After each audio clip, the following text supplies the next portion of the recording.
السلام علیکم دوستو، مولانا مسعود الرحمان کی شہادت کے بعد ان کی نماز جنازہ کا اعلان کر دیا گیا ہے۔ ان کی نماز جنازہ کل 2 بجے بروز ہفتہ کو ادا کی جائے گی۔ ان کی نماز جنازہ اسلام آباد میں پارلیمنٹ ہاؤس کے سامنے ادا کی جائے گی۔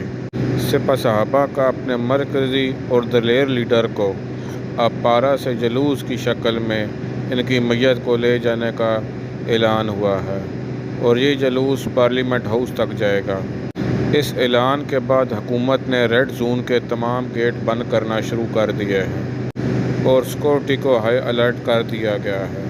عثمانی صاحب ایسی شخصیت تھے جنہوں نے اس دور میں بھی ٹچ موبائل کی جگہ سادہ موبائل رکھا ہوا تھا اور اپنے ساتھ کالر ڈالے اور گن مین رکھنے کے بجائے ان میں سادگی ایسی تھی کہ وہ رکشے میں بھی اور موٹر سائیکل پر بھی سفر کرتے تھے۔ اپنی شہادت والے دن بھی وہ صدیق اکبر کے جلوس میں شرکت کے بعد اپنے ڈرائیور کے ساتھ واپس اکیلے ہی آ رہے تھے کہ راستے میں گھات لگائے دشمنوں نے شہید کر دیا۔